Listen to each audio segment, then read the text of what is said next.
महत्वाची बातमी। मुरलीधर मोहोळांनी पुण्यामधल्या जैन बोर्डिंगमध्ये जाऊन जैन मुनींची भेट घेतली।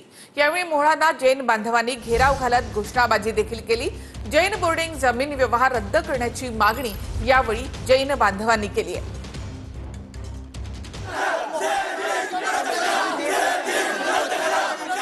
जैन बोर्डिंग विक्री प्रकरणामध्ये जैन बांधवांनी मुरलीधर मोहोळ यांना घेराव घातला। जैन बांधवांनी जोरदार घोषणाबाजी केली। यावेळी जैन बांधव चांगलेच संतापले। यातल्या काही जणांनी मोहोळांना जाब देखील विचारला।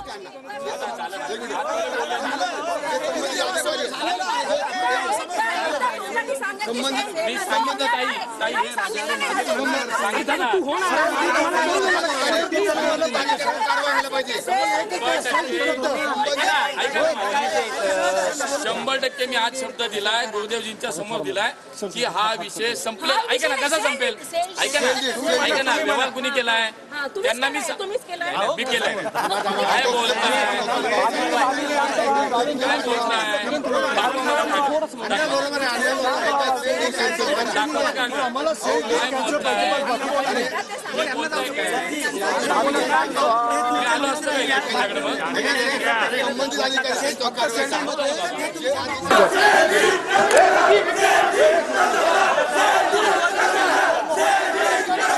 पहिली गोष्ट मागणी सेल डीड रद्द करा। दुसरी गोष्ट या संदर्भात जे संबंधित अधिकारी आहेत ज्यांनी यात ज्यांनी बेकायदेशीर कार्याला मदत केली, कॉर्पोरेशनचा असो, महानगरपालिके आयुक्त विभाग, आयुक्त, धर्माचे आयुक्त आणि संबंधित बँक ह्या सर्वांवर कारवाई होणं गरजेचं आहे। आवाहन करतो अण्णा, जर हा 30 तारीखपर्यंत जर हा 30 तारीखपर्यंत विषय नाही संपला तर अण्णा गुरुदेव बरोबर उपोषणाला इथे बसणार का? पहिल्या गुरुदेवला अण्णाला आम्हाला हा विषय ही मोहोळांच्या नेतृत्वाखाली पावर वापरून हा सगळा व्यवहार झालेला आहे। आता ते तिथे जाऊन करणार काय? आणि लोकांच्या लक्षात आले नुसतं लोक आज घेराव घालतील बोलतील, पण ह्यांना चौकात जैन बांधव भविष्यात जाब विचारल्याशिवाय राहणार नाही। कारण हा जमीन घोटाळा बडेकर किंवा गोखलेंनी केला नाही, तर हा जमीन घोटाळा मुरलीधर मोहोळांनी केला। जैन बोर्डिंग व्यवहार प्रकरणामध्ये आरोप झाल्यानंतर आज मुरलीधर मोहोळ थेट जैन बोर्डिंग मध्ये पोहोचले। जैन बोर्डिंग जमीन विक्रीच्या विरोधात जैन बोर्डिंग मध्ये एका मीटिंगचं आयोजन करण्यात आलं होतं। या मीटिंग मध्ये पोहोचून मोहोळ जैन मुनींसमोर जनतेमध्ये बसले। या मीटिंग मध्ये जैन मुनींनी मोहोळ यांच्या समोरच 1 तारखेपासून अन्नत्याग आंदोलनाची घोषणा केली। 1 तारीख से आने वाले 1 नवंबर से उन्होंने अन्न व जल का त्याग की घोषणा की है।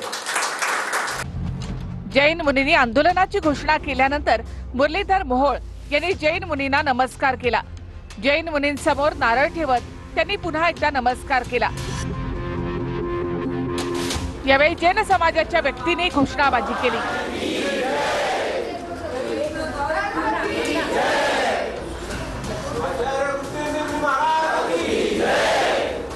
त्यानंतर मुरलीधर मोहोळ यांनी जैन मुनींसमोरच आपला या प्रकरणामध्ये सहभाग नसल्याचं म्हटलं।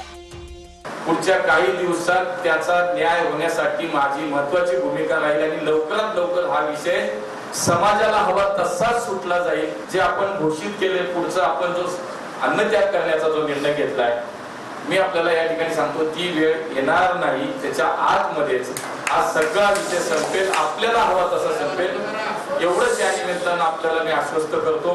मुझे 1 तारीख के पहले डील कैंसिल और साथ में जो कोर्ट में चल रहा है विषय सब पूरा समाप्त हो जाना चाहिए। पर जब तक आप हमारे पास में कैंसिल नहीं कर देंगे हमको संतोष नहीं मिलेगा, चैन नहीं मिलेगा। ये डील 1 तारीख के पहले कैंसिल होनी ही चाहिए। मुरलीधर मोहोळ यांनी स्पष्टीकरण दिल्यानंतर जैन मुनींनी मोहोळ यांना नारळ देत आशीर्वादही दिला। तर धंगेकर नावाचा निरोप गेलेला आहे। महायुतीमध्ये मिठाचा खडा नको असं उपमुख्यमंत्री शिंदे म्हणाले, तर लवकरच 2 प्रकरणं काढणार असा धंगेकरांनी मोहोळांना इशारा दिलाय। यावर बावनकुळे यांनी सुद्धा प्रति इशारा दिला आहे। पुण्यात शिंदेंचे धंगेकर विरुद्ध भाजपचे मोहोळ यांच्यातला वाद थंड होण्याचं नाव घेत नाहीये।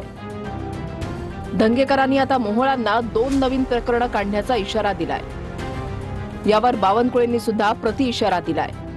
जमीन चोराची 2 प्रकरणं लवकरच मी बाहेर काढणार एक आशयाचं तुम्ही ट्विट केलंय. काय नेमके प्रकार आहे तो? आता हे तुम्हाला सांगा ना, आजचा माझा कार्यक्रम आहे, आज उद्यापासून परत मालिका चालू करतो. पण ह्याच्यामध्ये ज्या ज्या बिल्डरबरोबर काम केलं ह्यांनी, हे सगळे बिल्डर हे डिफॉल्टर आहेत, समाजाला लुटणार आहेत, जेलला जाऊन आलेले आहेत. असे अनेक बिल्डर आहेत, त्यांच्यावर यांचे नातेसंबंध आहेत. त्यांचा संबंध असेल त्यांच्यावर कारवाई होईल. पण धनगेकर जे मुरली मोहोळ बोलतायत ते स्थानिक राजकारण विचारात घेऊन बोलतायत. शेवटी 1000 विषय आमच्याकडे आहे, 1000 विषय आमच्याकडे आहे. धनगेकरांना पाहिजे असेल तर आम्ही देऊ. पण आमचं महायुतीमध्ये मनभेद तयार करायचे नाही आहे, आम्हाला मतभेद तयार करायचे नाही आहे. त्यामुळे आम्ही त्या विषयावर बोलत नाही. दरम्यान उपमुख्यमंत्री शिंदेंनी धंगेकरांच्या मुद्द्यावर दिल्लीमध्ये भाष्य केलंय. महायुतीमध्ये मिठाचा खडा पडेल अशी वक्तव्य व्हायला नकोत असं शिंदे म्हणाले. धंगेकर आरोपांसंदर्भात आपल्याला भेटणार असल्याचंही शिंदेंनी सांगितलंय. रवींद्र धंगेकरांना देखील माझ्याकडून निरोप गेलेला आहे की महायुतीमध्ये कुठेही मतभेद होता कामा नये, महायुतीमध्ये कुठेही मिठाचा खडा पडता कामा नये, याची काळजी प्रत्येकाने घेतली पाहिजे. धंगेकरांचं जे काही वक्तव्य आहे या बाबतीमध्ये देखील मी त्यांच्याशी बोलेन आणि ते मला भेटतीलही. शुक्रवारी रात्री मोहोळांनी मुख्यमंत्री फडणवीसांची भेट घेतली. या भेटीत मोहोळांनी फडणवीसांकडे धंगेकरांची तक्रार केल्याची माहिती आहे. दुसरीकडे जैन बोर्डिंग जमीन विक्री प्रकरणाची माहिती फडणवीसांनी मोहोळांकडून घेतल्याची माहिती आहे. देवेंद्र फडणवीस साहेबांनी काल त्यांना मुंबईला बोलून जे झापलं असेल आणि त्या झापल्यामुळेच त्यांचं त्यांचं मंत्रिपद हे धोक्यात आलेलं आहे. आणि मग आता ही सारवासावर करण्याचा हा केविलवाणी प्रयत्न आहे त्यांचा. मान्य देवेंद्रजींच्या संदर्भात हा कुठलाही विषय काल झालेला नाही. काही आपल्यातल्या लोकांनी हे चालवलं की मी हा विषय तिथं घेऊन गेलो किंवा जे राजकारण चाललं ते अजिबात नाही. पण जैन बोर्डिंगच्या विषयात मान्य देवेंद्रजींची भूमिका स्पष्ट आहे. मान्य देवेंद्रजींचं माझं सातत्यानं त्यांच्या अनेक सूचना गेल्या काही दिवसामध्ये या विषयात येत आहेत. दरम्यान जैन बोर्डिंग जमीन विक्री प्रकरणी जैन मुनी ट्रस्टींच्या विरोधात आक्रमक झालेले आहेत. ट्रस्टींना शिक्षा करण्याची मागणी जैन मुनींनी केली आहे. 1 नोव्हेंबरपर्यंत विक्रीची डील रद्द झाली नाही तर देशभरात मोठं आंदोलन छेडण्याचा इशारा मुनींनी दिलाय. हमारा झगड़ा कुशासन से है, हमारा झगड़ा अन्याय से, अधर्म से, पाप से है. और ट्रस्टियों ने जो घोर पाप किया है उसके लिए उनको कड़ी से कड़ी सजा और दंड मिलना चाहिए, ऐसा मैं आह्वान करता हूं. धंगेकरांच्या विरोधात पुणे भाजपनं पत्रकार परिषद घेतली. धंगेकर हे बेताल वक्तव्य करत असून प्रसिद्धीसाठी आरोप करत असल्याचं पुणे भाजपनं म्हटलंय. स्वतःची कातडी बचावण्यासाठी बेताल वक्तव्य करणं आणि प्रसिद्धीच्या झोतात राहणं, यासाठी समाज माध्यमांचा अशा प्रकारे वापर करणं हे अत्यंत निषेधार्ह आहे. समोरचा जर अधर्माने वागत असेल तर आम्ही धर्माने किती काळ वागायचं हा सुद्धा प्रश्न आहे. या संदर्भात आम्ही आमच्याही वरिष्ठांकडं आणि महायुतीच्या सर्व वरिष्ठांकडं या संदर्भातलं आमचं म्हणणं हे मांडलेलं आहे. फलटणमधल्या महिला डॉक्टरच्या आत्महत्या प्रकरणामध्ये आरोपी प्रशांत बनकरला अटक करण्यात आली. आरोपी PSI अद्यापही फरार आहे. हत्या आहे की आत्महत्या तपासा अशी मागणी कुटुंबानं केली आहे. तर नातेवाईकांनी आरोप केलेला खासदार शोधा अशी मागणी राजू शेट्टी यांनी केली आहे. फलटणमधल्या महिला डॉक्टरच्या आत्महत्या प्रकरणात एका आरोपीला अटक करण्यात आली आहे. आरोपी प्रशांत बनकर पुण्यामध्ये मित्राच्या फार्म हाऊसवर लपून बसला होता. तिथूनच फलटण पोलिसांनी त्याला बेड्या ठोकल्या. या प्रकरणामधला मुख्य संशयित आरोपी PSI गोपाल बदने अद्याप फरारच आहे. गोपाल बदनेचं शेवटचं लोकेशन पंढरपूरमध्ये होतं. त्यामुळे पंढरपूर परिसरात पोलिसांकडून त्याचा शोध घेतला जातोय.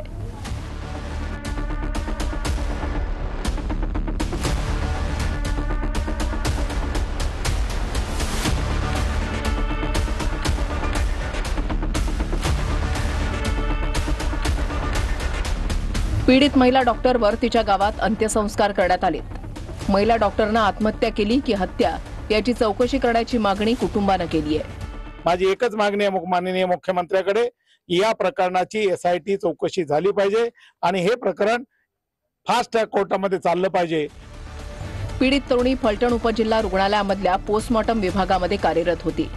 या तरुणीवर अनेकदा पोस्टमॉर्टम रिपोर्ट बदलण्यासाठी दबाव टाकण्यात येत होता. याबद्दल तरुणीनं पोलिसात लेखी तक्रारही दिली होती. यात एका खासदाराचाही उल्लेख होता. त्यामुळे या प्रकरणात राजकीय आरोप प्रत्यारोप सुद्धा सुरू झाले. पीडितेच्या नातेवाईकाने जो आरोप केलेला आहे तो खासदार कोण आहे ते कळायला पाहिजे. पोलीस स्टेशनवर दबाव टाकणारा हा खासदार कोण आहे आणि पोलीस अशा पद्धतीने पोलीस अधिकारी जर एका महिला डॉक्टरचं लैंगिक शोषण करत असेल, तिच्यावर रेप करत असेल, तर देवेंद्रजी कायदा आणि सुव्यवस्थेचं काय झालेलं आहे? सध्या कायदा आणि सुव्यवस्था नसेल, काय द्यायचं आणि सुव्यवस्था घ्यायची अशी अवस्था झालेली आहे हे लक्षात घ्या. किंवा ज्या घटनेवर काही लोक आरोप करतायत त्यांनी त्याच्यामध्ये कधी म्हटलंय का की खासदारांनी पीएनी दम दिला होता, खासदारांनी त्याच्यामध्ये दम दिला होता असं म्हटलं होतं का? किंवा माझं नाव तरी त्याच्यामध्ये नमूद केलेलं आहे का? त्या घटनेचा ह्या घटनेला जोडणं 1 वर्षानंतर हे किती योग्य आहे? अशा प्रकारचे राजकीय आरोप हास्यास्पद आहेत. संदर्भामध्ये आरोप करताना आपण काय आरोप करतोय याची पडताळणी करा, मग आरोप करा. आरोप करायला काय कोणाला मनाई नाही.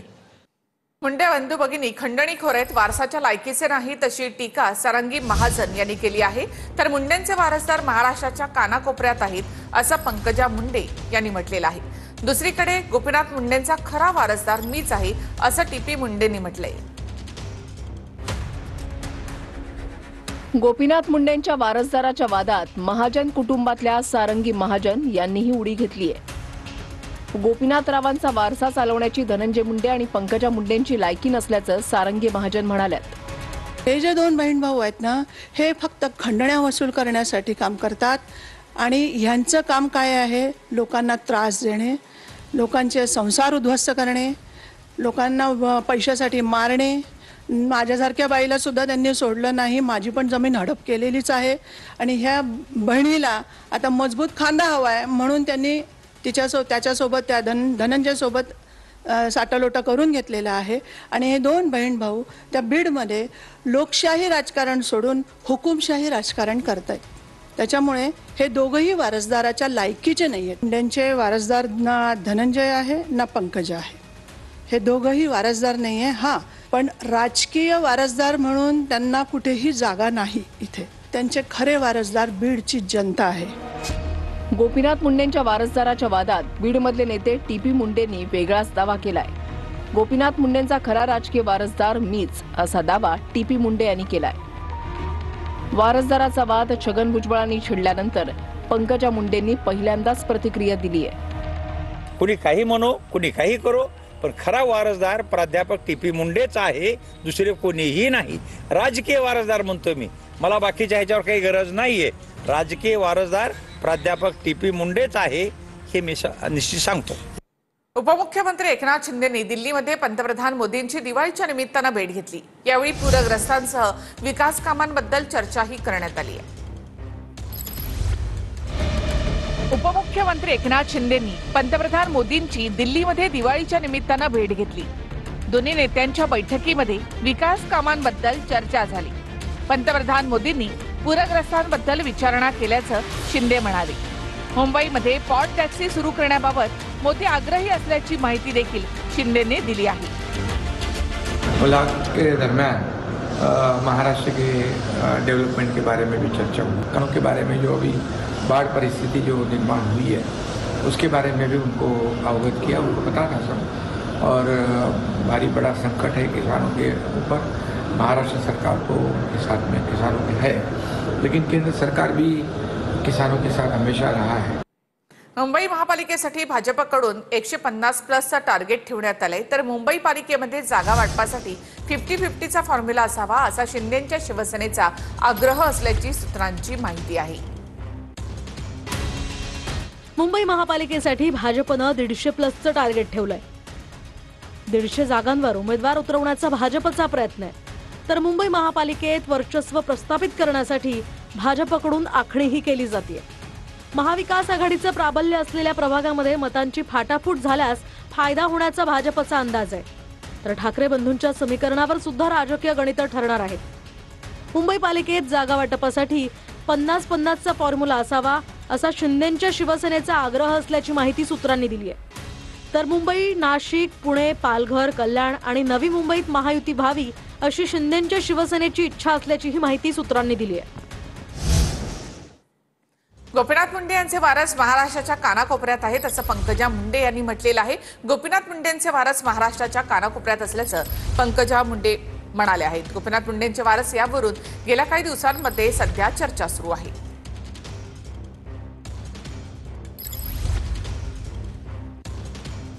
वारस समस्त महाराष्ट्राच्या कानाकोपऱ्यात आहेत. मुंडे साहेबांचे वारस संजय राठोड आहेत, अर्जुन खोतकर आहेत. मुंडे साहेबांचे वारस समस्त महाराष्ट्राच्या कानाकोपऱ्यात आहेत. तर घर की मुर्गी दाल बराबर बाहेरून आलेले सावजी चिकन असं नितीन गडकरी यांनी म्हटलेलं आहे. सध्या भाजपमध्ये मोठ्या प्रमाणामध्ये इन्कमिंग सुरू आहे, त्यामुळे जुन्या कार्यकर्त्यांकडे लक्ष द्या, अन्यथा जेवढे वाढले तेवढ्या जोरानं खाली आल्याशिवाय राहणार नाहीत असे केंद्रीय मंत्री नितीन गडकरी यांनी कान टोचले. चांगला माणूस असतो, घर की मुर्गी डाल बराबर. त्यामुळे बाहेरचा चिकन मसाला सावजीचा चांगला लागतो. जरा जुन्या लोकांकडे लक्ष ठेवा. हे जोपासलेले कार्यकर्ते माझ्या का आता मी तर नाही आहे, तुम्ही नेतृत्व करता. जर या प्रामाणिक कार्यकर्त्याची तुम्ही कदर नाही केली तर जेवढ्या जोराने वरती चालल्या तेवढ्या जोराने खाली आल्याशिवाय राहणार नाही, हे तुम्ही लक्षात ठेवा. त्यामुळे जुन्या कार्यकर्त्याची आठवण लक्षात ठेवा. तर नागपुरातल्या या सरकारी कार्यक्रमामध्ये महिला अधिकाऱ्यांची धुसफूस पाहायला मिळाली. नितीन गडकरी यांच्या समोरच 2 महिला अधिकाऱ्यांची ही धुसफूस पाहायला मिळाली आहे. पोस्ट मास्टर जनरल पदावरून 2 अधिकाऱ्यांमधला वाद असा चव्हाट्यावर आला. पोस्ट मास्टर जनरल शोभा वधाळेंची 8 सप्टेंबरला कर्नाटक धारवाडला बदली झाली. नवी मुंबईच्या पोस्ट मास्टर जनरल सुचिता जोशींकडे नव्या नियुक्तीपर्यंत नागपूरचा प्रभार आहे.